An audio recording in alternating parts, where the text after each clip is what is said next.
so we need some help with prepping, and I'm gonna teach you how because you guys are thinking about it too much. So we've got a huge piece of salmon, got my oven on broil, and for those of you who can't cook, your broiler is located underneath your stove, and we're just gonna pop it in until it gets good and brown. Lapse video, it's been about 20 minutes or so, and for the non-cookers, I'm kind of using my senses. I can smell the fish. Don't know if you can hear it, but you can hear it sizzling. And now let's use our eyes and see what color it is. Oh my gundles, that is beautiful.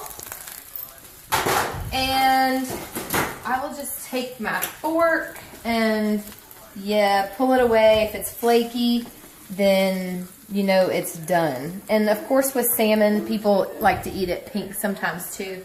I cooked this one well done. All right, my favorite way to do chicken is super simple and pretty much can't mess it up. I got a hot skillet, and I'm just taking it straight out the pack. And I'm gonna sear both sides of it. And we also have a big pot of rice going, waiting on it to boil. After it finishes boiling, I turn it down to simmer for 20 minutes. And we'll do that. Okay, so I've browned and seared both sides of the chicken. And really what searing it does is it gives it like a lock for the juices in the chicken. It just locks it on in there because nobody likes dry ass chicken. So just brown it up, and then I've got my oven set on 350 degrees, and we're gonna put a timer on for 20 minutes, and I'm gonna check it with my thermometer, and then if it's done at 165 degrees, we'll take it out. If not, we'll leave it in 5 more minutes and check the temperature again.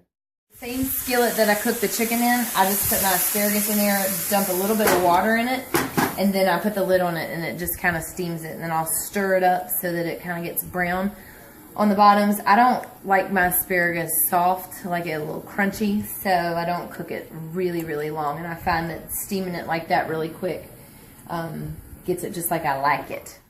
So these are about done now. Some of them have some really nice browning on them, and they're soft enough to bite into, but they're not mushy. I pretty much do all my veggies like this. I did the green beans right here in this container like that too. And I've done broccoli like that. I just like crispy vegetables.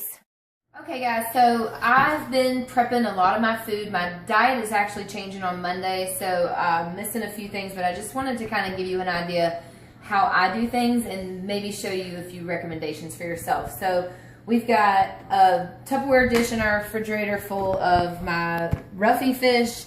We've got a bowl full of salmon that I cooked, and I showed you guys the video of me cooking that. And I even took the skin and cut it into slices, and these are treats for my dog.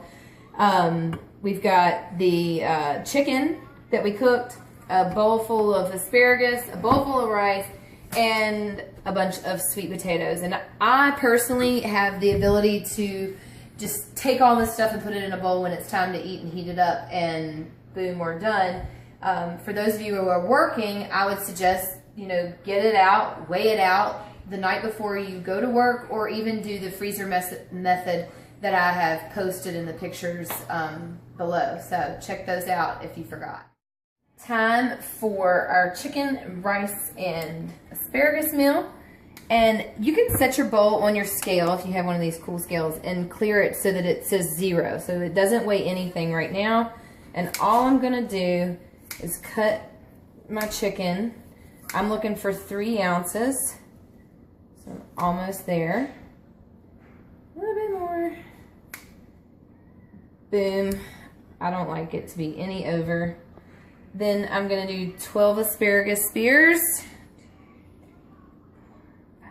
6, 7, 8, 9, 10, 11, 12, and 1/3 of a cup of rice. Remember that your proteins carry fats too, so if you're all saying, oh my gosh, you don't have any fat in there, the chicken does have some fat in it, so that is counted as my fat in this meal. So I just like to put it in the skillet to heat it up because I think it doesn't get as dry as it does in the microwave. And again, all this stuff's been in my refrigerator, just chilling, waiting on it to be time for this meal.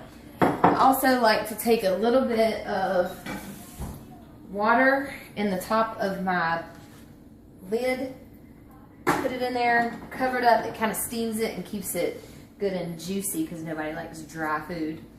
And let it warm up for a little bit, and then it's time to season it up and eat it. All hot and ready.